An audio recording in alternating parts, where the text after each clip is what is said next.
안녕하세요. 오늘의 데일리 뉴스레터에 오신 것을 환영합니다. 1. KF-21의 큰 놀람. 2. 초음 속으로 출발 1.8. 3. 미국에서도 불가능한 일입니다. 한번 진실을 알아봅시다. 구독과 좋아요 정말 감사합니다. KF-21 전투기가 비공개 비행시험에서 슈퍼크루징을 무사히 성공했다는 기쁜 소식이 전해졌습니다. 비공개로 진행된 비행시험에서 많은 정보를 얻지는 못했지만 7월에 초도 비행을 시작한 이후부터 지금까지의 비행시험에서 큰 무리 없이 비행에 성공한 KF-21의 소식은 우리 대한민국 국민에게 국방 전력이 크게 증가할 것이라는 놀라운 자부심을 선사하고 있습니다. 이러한 이륙 시험에서 문제가 되는 것이 한 가지 있는데 바로 소음 피해입니다. 현재 KF-21의 비행시험은 기상 상태를 고려해 며칠에 한 번씩 2, 3회 비행하는 정도이지만 올해 여름부터는 비행시험이 하루 최대 10회로 늘어날 전망입니다. 그래서 현재 카이는 면 이장단과 주요 민원인들에게 비행시험 시간을 사전 문자 동보로 하고 있으며 이착륙 시 소음 피해 현황을 청취하고 있습니다. 이에 카이는 지난해 12월부터 소음대책 TF 전담팀을 운영하여 소음 피해를 최소화하려고 노력 중입니다. 하지만 KF-21 시제기의 경우 민항기나 군용기 어느 쪽에도 속해 있지 않아 군소음 피해 보상의 사각지대에 머물러 있다는 목소리가 나오고 있습니다. 아무쪼록 한국 국방력에 큰 획을 쓸 KF-21 전투기 계획에 군 당국과 적절한 협의가 이루어졌으면 합니다. 이처럼 KF-21 비행시험에서 드러나게 되는 여러가지 문제들을 개선하려고 힘쓰고 있는데요. 이번 이륙시험은 KF-21 전투기의 동체 내구성 테스트인 것으로 확인되고 있습니다. 항공기가 하늘로 이륙해 안전하게 비행을 마치는 것도 매우 중요하지만 이착륙을 담당하는 항공기의 바퀴, 랜딩 기어 시스템과 상발 터보팬 엔진인 F414 엔진의 추력에 대한 오류를 보다 집중적으로 점검한 걸로 알려졌습니다. 앞으로는 KF-21 전투기에 장착될 기관포와 미사일 다수가 제대로 탑재되어 이륙이 되는지와 고고도 비행 시에서도 문제없이 미사일이 발사되는지 확인하기 위한 이륙 시험이 진행된다고 합니다.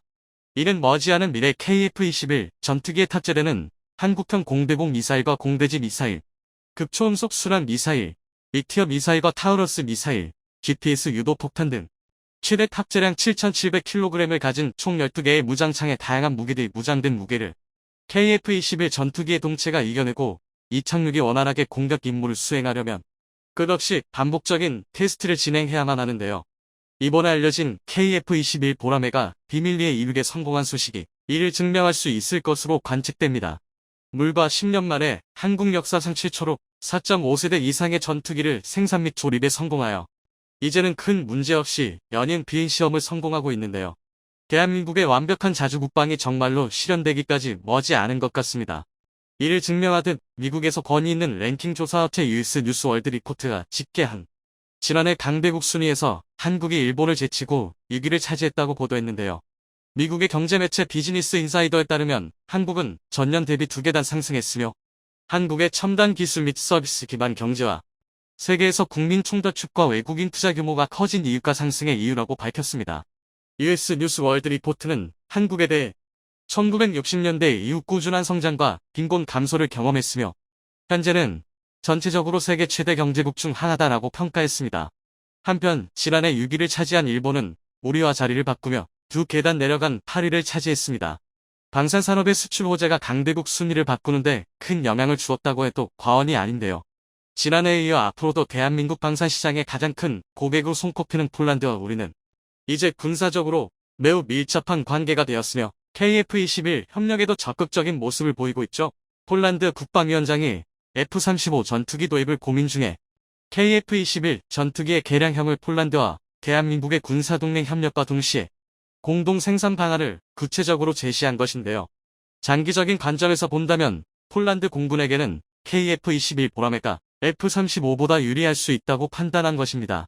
당장은 KF-21과 F-35의 적합성에 대해 폴란드 정부 측에서 공동 생산을 처음으로 언급한 상황이지만 앞으로 몇 년 내에 KF-21로 확보한 국내 기술 능력으로 합리적인 가성비까지 확실히 갖춘다면 미국산 F-35와 비교해봤을 때 충분히 독자적인 시장 확보가 가능할 것으로 보입니다. 이를 바탕으로 미국의 기술과 이별한 독립을 꿈꾸며 거의 모든 전투체계를 독자적으로 개발하고 있으므로 KF-21 전투기는 장기적으로 폴란드와 한국의 외교 관계에 큰 보탬이 될 것입니다. 또한 특히 주목해야 할 부분으로 KF-21 전투기와 전폭기의 역할을 겸임할 수 있게끔 하드포인트가 추가 확장이 가능하도록 설계되어 있었다는 점인데요. 한국항공우주산업 측은 자사의 군용 기체가 진화적인 기술 발전에 따라 전력으로 필요에 의한 변화의 최소한의 비용으로 GPS 유도 폭탄과 전력 미사일을 갖춘 전폭기의 형태로 개조될 수 있다는 점을 강조하였는데, 이 모든 것이 해외 수출은 물론 KF-21의 전력 강화를 염두에 두고 개발하고 있음을 알 수 있습니다. 또한 폴란드 공군의 도입 유력 후보 중 하나인 KF-21 전투기는 최첨단 디지털 전투에 특화된 기체로서 대규모 네트워크 기반 전 체계의 핵심 자원으로 활용되고 있습니다. KF-21 전투기를 제대로 운영하기 위해서는 폴란드 공군이 갖춘 독자적인 군사 시스템뿐만 아닌 실시간 정보 교환 체계와 소프트웨어까지 한국에서 구매할 것으로 보입니다. 또한 이에 포함될 통합 전자전 체계는 레이더 미사일 탐색기의 신호 탐지 및 분석하고 교란 전자파를 송신하는 전자전 체계로서 적의 위협으로부터 아군의 생존성을 극대화하는 최첨단 장비인데요. 보람의 기체 전투 체계를 다분야되는 센서 무장과 기타 동신 및 지휘 체계로 통합 운영하여 무기 체계를 구축하는 기체의 두뇌 역할을 현대전에 알맞게 업그레이드하여 공중전의 승패에서 우위를 점할 수 있게 됩니다. 이러한 사업을 도맡아온 대한민국 방산 기업들로 LIG 렉스원과 하나시스템이 또다시 선정되었는데요. FAU식 경전투기 사업에서 전투체계 및 통합 전자체계를 맡아 개발했기 때문에 더욱 기대가 됩니다.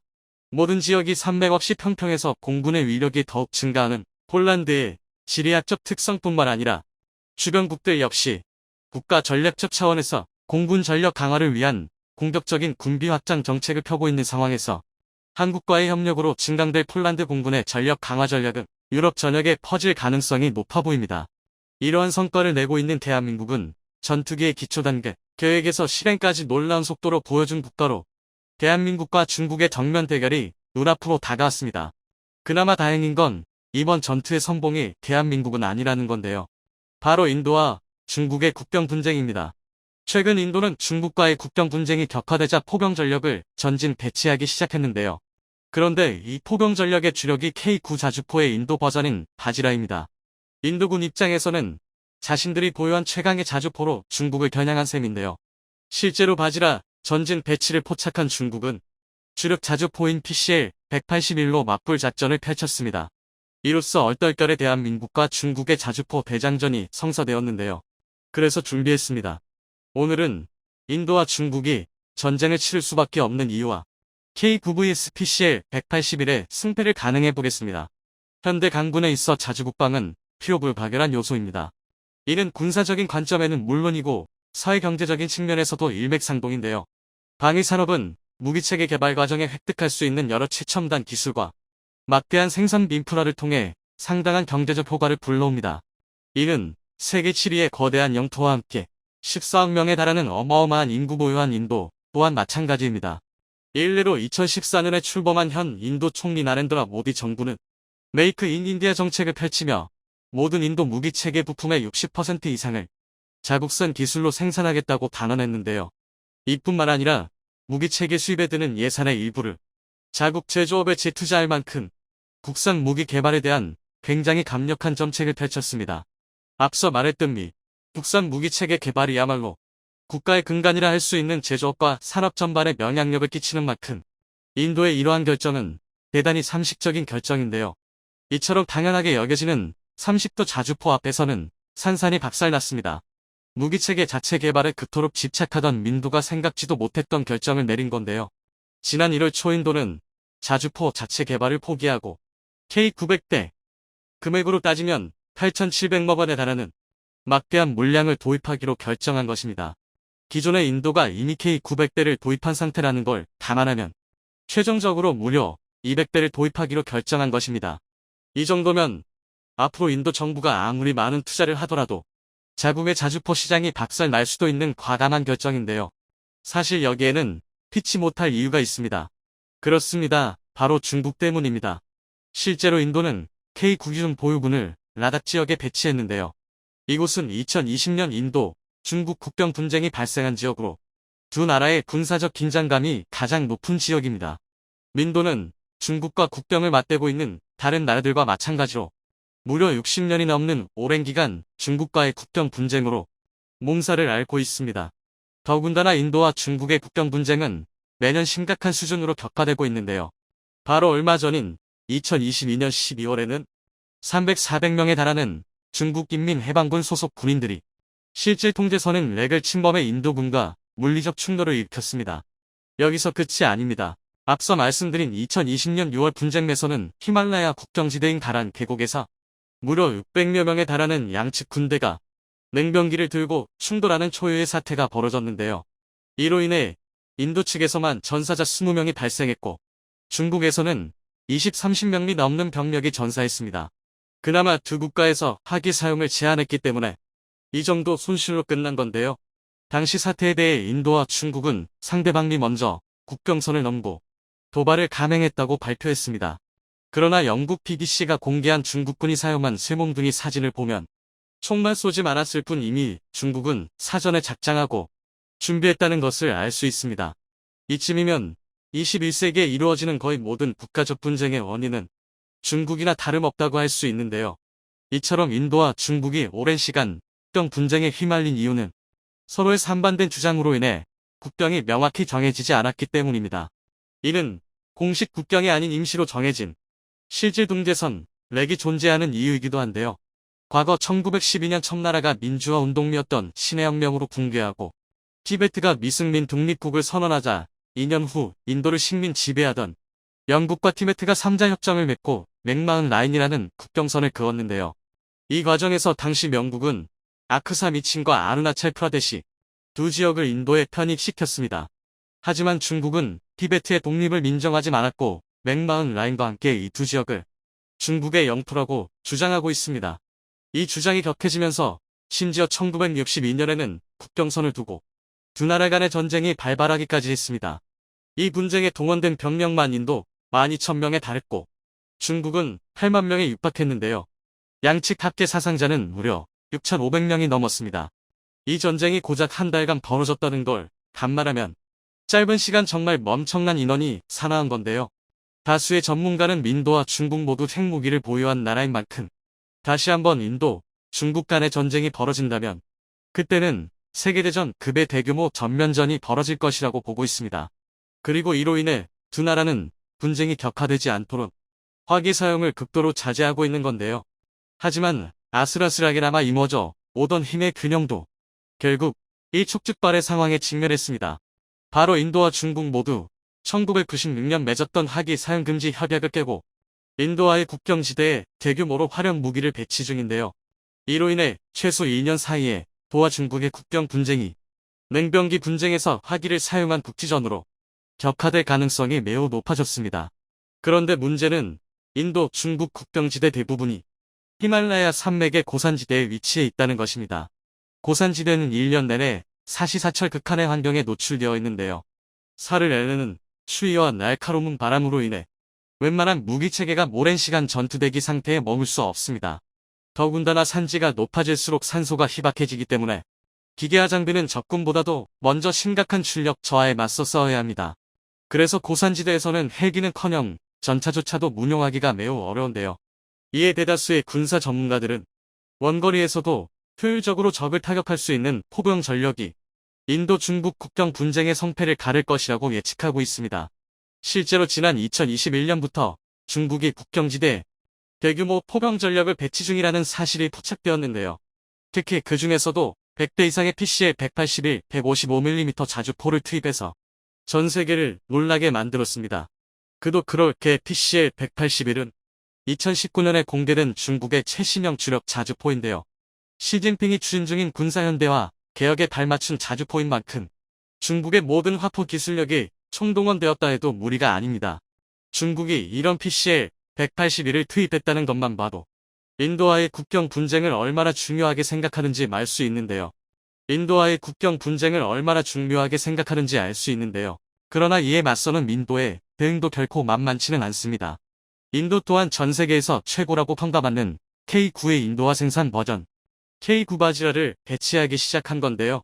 결국 졸지에 대한민국과 중국의 자주포 대장전이 펼쳐지게 된 것입니다.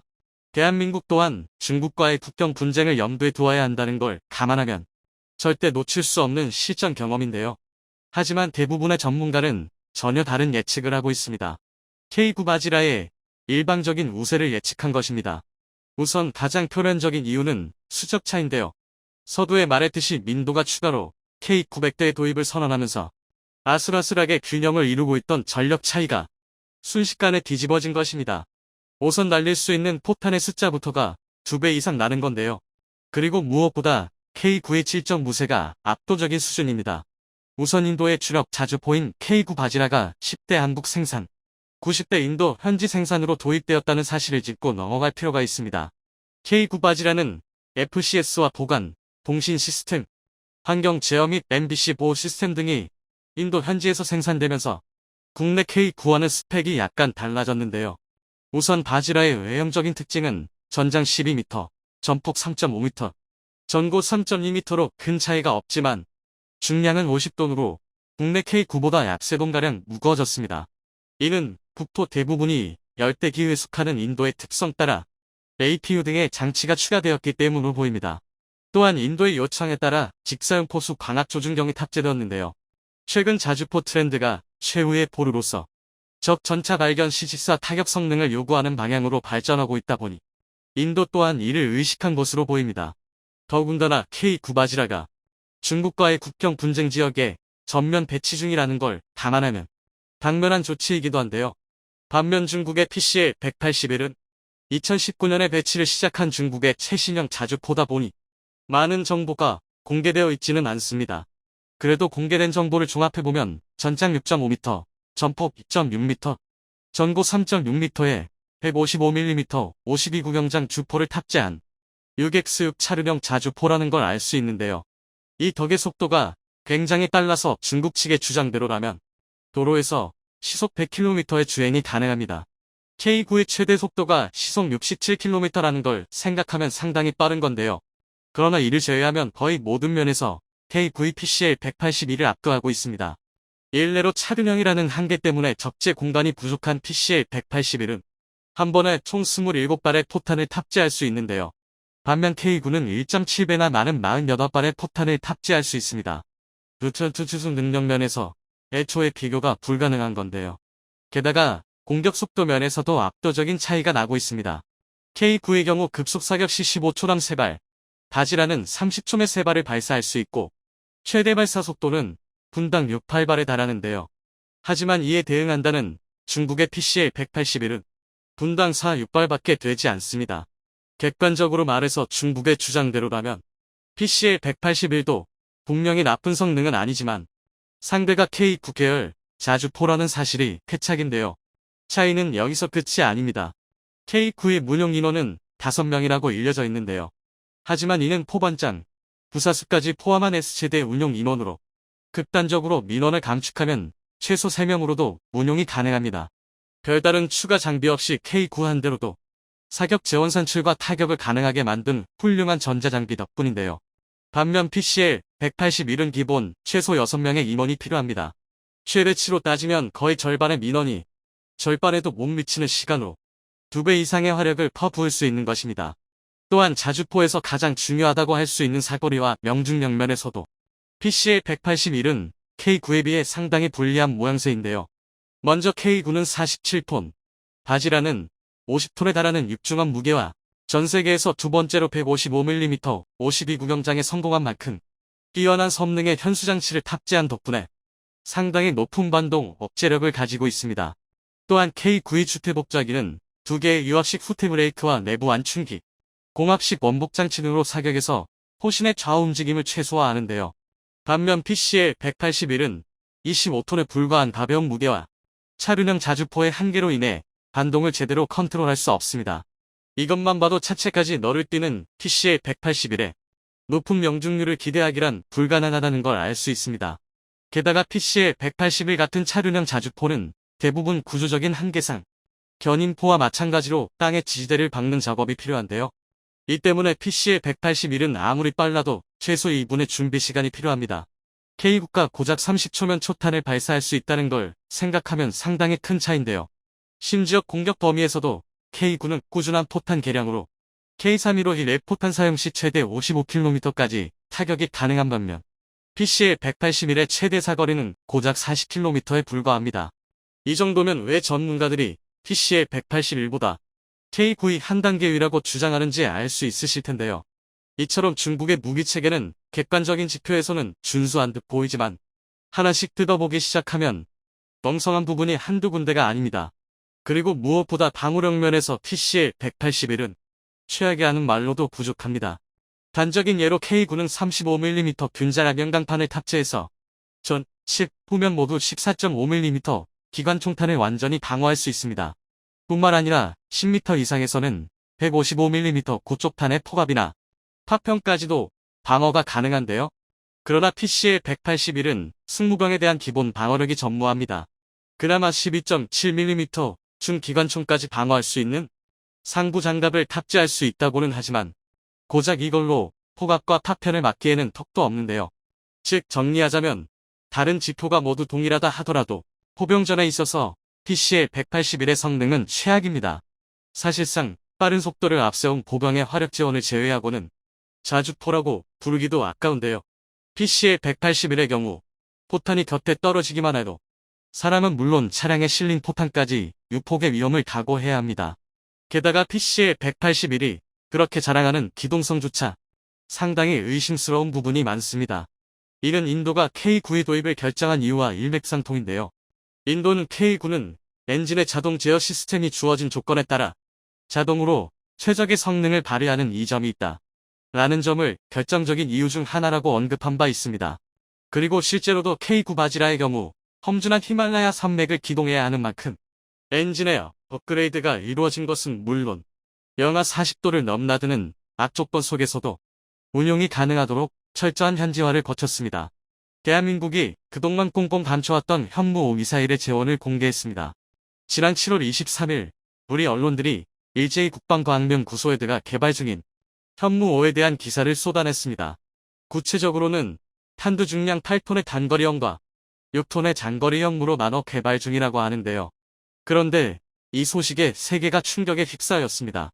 그 이유는 현무 5의 탄두 중량이 대륙간 핵탄도탄인 ICBM의 탄두 중량보다 무거웠기 때문인데요. 심지어 그 차이도 꽤 큽니다. 현무사 미사일이 사용하는 4톤 탄두만 하더라도 미국의 SLBM이나 ICBM의 탄두 중량과 비슷한데요. 현무 5 장거리형의 6톤 탄두만 하더라도 웬만한 ICBM보다 탄두 중량이 훨씬 무겁습니다.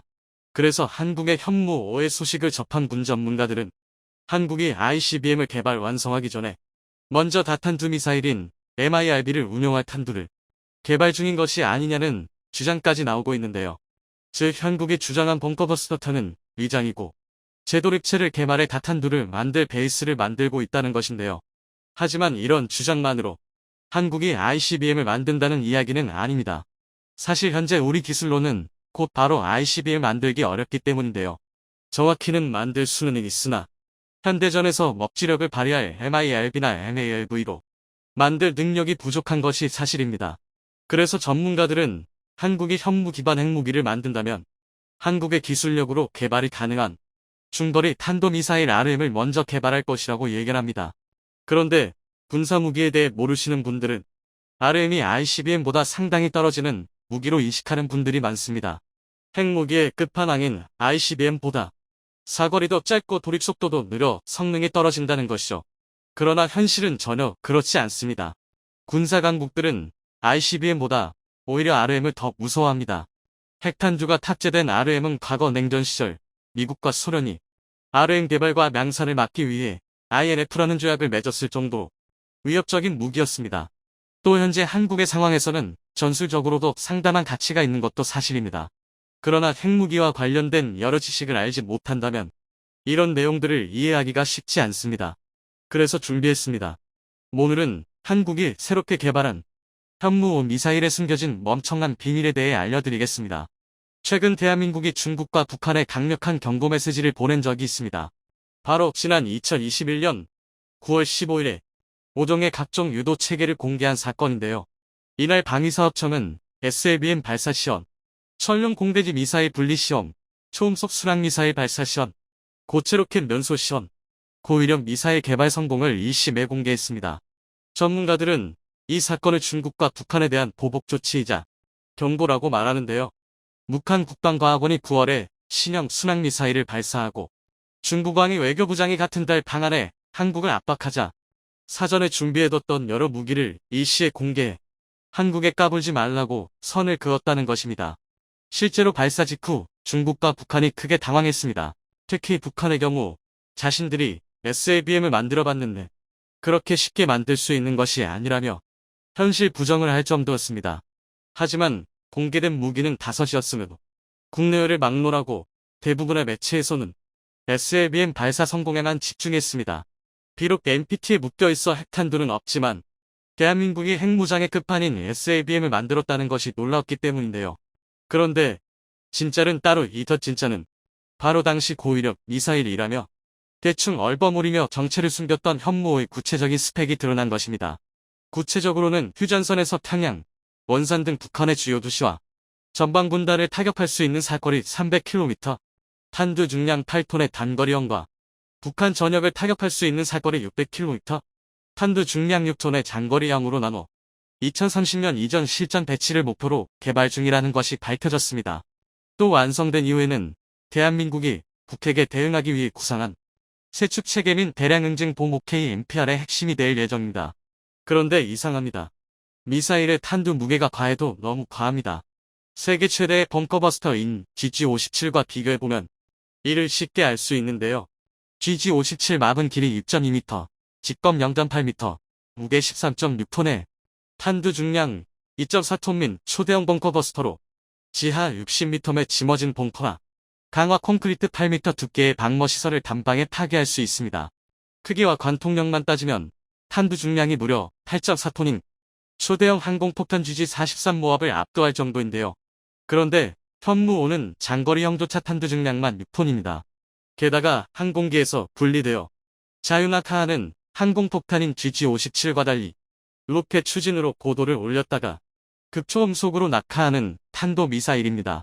당면이 관통력으로 보나 탄두의 위력으로 보나 현무5는 GG57을 아득히 초월합니다. 간단히 말해 전시 핵전쟁 벙커로 쓰기 위해 지하 150m에 지어진 북한의 지휘소조차 한 방에 격파할 수 있는 위력입니다. 사실 8톤이나 되는 탄두의 미사일이 지구상에 나온 적이 없어서 한국이 이 미사일로 대체 뭘 부수자고 만든 건지 이해가 망갈 지경인데요. 그도 그럴 것이 지하 150m 정도야 기존에 개발된 현무4면 충분하기 때문입니다.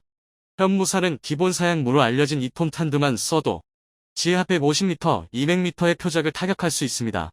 만약 현무4의 4톤 탄두를 사용한다면 1997년 벙커버스터로 개조되어 배치된 B-61 마드 11 핵폭탄과 같은 지하 300m 관통 능력을 똑같이 구현할 수 있는데요. 그래서 현무4가 전술핵급 무기라는 평가를 받는 것입니다. 그러니까 지하 시설을 부수기 위해 6톤, 8톤 탄두 같은 괴물 탄두는 굳이 필요하지 않다는 것이죠. 특히 8톤 탄두는 정말 말이 안 됩니다. 이를 증명하는 게 GG43 모압입니다. GG43 모압은 현존하는 재래식 폭탄 중 가장 거대한 폭탄입니다.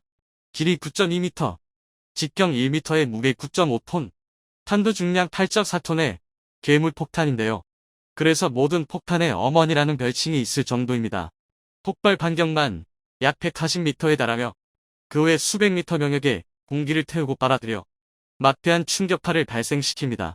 그런데 이 폭탄은 그냥 하늘에서 툭 하고 떨어진 8톤 탄두의 위력입니다. 그런데 현무5 단거리형은 낙하 속도가 무려 마하 10에 가까운 탄두 미사일임에도 불구하고 탄두 중량이 8톤이 넘습니다. 미중 상당수가 관통을 위한 중금속이라고 알려 있으나 이는 달리 말해 8톤의 고성능 폭약도 충분히 운반할 수 있다는 말입니다. 이 때문에 군 전문가들은 한국이 개발한 현무5가 단순한 벙커버스터라고 하기에는 너무 과하다고 평가하는 것입니다. 즉 벙커버스터라는 그럴싸한 용도 취에 다른 목적이 숨겨져 있다고 볼 수밖에 없습니다. 그중 가장 가능성이 높은 것은 다탄두 각계 재도립체인 MIRB 개발의 사전 준비입니다. 현대 핵보유국의 주력 핵무기는 흔히들 대륙간 탄도미사일 ICBM이나 잠수함 발사 탄도미사일 SLBM으로 알려져 있습니다. 그런데 이런 분류는 발사 플랫폼에 따른 분류입니다. 탑재 탄두로 분류할 경우 MIRB, MARV라는 새로운 개념이 등장하는데요. MIRV는 하나의 미사일 안에 여러 발의 제도립체 RV를 탑재합니다. 그리고 각 RV에는 각기 100-500KT 정도의 핵폭탄이 들어 있습니다. 이 RV들은 발사 이후 각기 다른 목표를 타격합니다. 현재 가장 강력하다는 전략원잠은 미군이 운명하는 오하이오급 전략원잠입니다. 여기에서 운용하는 트라이던트 D5 미사일의 경우 한 발당 8발의 다탄두를 운용합니다. 그래서 트라이던트 미사일 20발을 쓸 수 있는 오하이오급 원잠은 한 번에 최대 160개 도시에 핵공격을 가할 수 있습니다. 이는 정말 무시무시한 위력인데요. 심지어 최근에는 종말 단계에서 제도립체가 궤도를 들어 요격 미사일을 피하거나 목표를 받고 적을 교란하는 기동 가능 제도립체 MARV까지 등장했습니다. 그런데 이 MIRV의 평균 탄두 중량이 4톤 정도 합니다. 쉽게 말해 최대 위력이 475KT인 8발의 RV만 운용하는 트라이던트 D5 SLBM의 최대 탄두 중량이 4톤 정도라는 것입니다. 즉 이 말 뜻은 한국은 탄두 중량으로만 따지고 보면 탄두 중량 6톤인 현무 5 미사일에 제도립체를 탑재할 경우 최대 10발의 RV를 가진 사거리 600km MIRV를 만들 수 있다는 뜻입니다. 그런데 8톤 탄두는 더 대단합니다. 조금만 더 사이즈를 키우면 현존 최대의 ICBM이자 MIRV인 러시아의 R-36M와 유사한 숫자의 RV를 탑재할 수 있는데요. R-36M, 나토명 SS-18 사탄은 무게 210톤 내외의 초대형 미사일로 한 발에 25MT급 핵탄두나 760KT RV 10발과 수십 발의 기만체를 탑재할 수 있습니다. 그런데 이 대단한 R-36의 탄두 중량이 8.8톤입니다. 그러니까 탄두 중량만 따지면 현무 5가 탑재할 수 있는 RV의 숫자가 세계 최대 ICBM과 맞먹는 것입니다. 물론 그렇다고 성능이 같다는 이야기는 아닙니다. 앞서 말씀드렸다시피 현무 5의 사거리는 장거리형이 600km, 단거리형이 300km에 불과합니다. 미국의 트라이던트 D5 SLBM의 경우 RV 3발 기준 사거리가 13,000km이고 8발의 W88 탄두를 모두 실어 탄두 중량이 3톤이 넘어도 7,500km의 유효 사거리를 낼 수 있는 것과 비교하면 한국의 기술력으로는 이런 ICBM까지는 아직 갈 길이 먼 게 사실입니다. 따라서 일반적인 생각과 달리 한국이 현대전에 쓸만한 ICBM을 개발하는 데에는 생각보다 시간이 좀 걸린다는 것입니다. 이 때문에 한국이 ICBM 개발 전 단계인 중거리 탄도미사일 RM을 먼저 개발하는 것입니다. RM이라면 현재 한국이 확보한 기술력만으로도 얼마 지나지 않아 충분히 개발할 수 있는데요. 중거리 미사일이라니 뭔가 약해 보이지만 시기에 따라 오히려 ICBM보다 위험한 것이 RM입니다. 이를 증명하는 게 INF 조약입니다. 탄도미사일 금지 조약 INF 협정은 RM을 난용하다가 우발적인 핵전쟁이 일어나는 것을 막기 위해 미국과 소련이 맺은 협정인데요. 지금은 조약에 가입하지 않은 중국이 RM을 양산하는 것에 불만을 품은 미국이 협정에 탈퇴하면서 조약이 무너졌으나 이 조약만 보더라도 RM이 얼마나 위력적인지 알 수 있습니다. 그렇다면 RM은 무엇이 장점일까요? 중거리 탄도미사일 RM은 사거리가 3,500km인 미사일을 말합니다. 5,500km라는 거리는 상당한 의미를 갖고 있는데요. 이 정도면 일본은 물론 대한민국 최대의 위협인 중국과 최근 미운 짓을 많이 한 인도네시아 전역을 타격할 수 있는 사정거리입니다. 그럼에도 ICBM보다 사거리가 짧은 만큼 크기가 작아 이동식 발사대 텔로 운용하기 좋아 적이 탐지하기 어렵습니다. 이런 이유 때문에 대한민국이 북한의 이동식 발사대를 굉장히 위협적으로 생각하는 것입니다. 또한 빠르게 이동할 수 있어 생존성도 높은 게 장점인데요. 당면이 단가나 유지비도 훨씬 저렴합니다. 그리고 무엇보다 스펙상 일단 소면, 무조건 핵 공격을 의심할 수밖에 없는 ICBM과 달리 핵탄두가 아니라 일반 탄두를 장착한 전술무기로도 사용할 수도 있습니다. 즉 아직 핵탄두를 확보할 수 없는 대한민국에게 그야말로 만성맞춤 무기라 할 수 있습니다. 심지어 개발도 그다지 어렵지 않습니다. 당장 현무호의 탄두 중량을 1톤으로 줄이기만 해도 사거리 2-3,000km의 준중거리 탄도미사일 MIBM이 되기 때문입니다. 따라서 약간의 성능만 조정하면 한국은 당장이라도 RM을 만들 수 있다는 것이죠. 지난 3월 30일 국방과학연구소가 주도한 고체면료 로켓의 시험 발사가 성공했다는 것을 떠올려보면 이는 불가능하지 않다는 것을 잘 말 수 있는데요. 얼마 전 발표한 현무 5로 인해 이제 중국과 북한 그리고 일본까지 한국을 무시했다가는 큰 코 다치겠다는 생각을 분명히 했을 것입니다. 이제 대한민국에게 남은 건 하루빨리 RM 성능의 미사일을 확보하고 나아가 궁극적으로 핵 자주권까지 확보해 대한민국이 완전 자주국방의 첫 발을 내딛는 것입니다.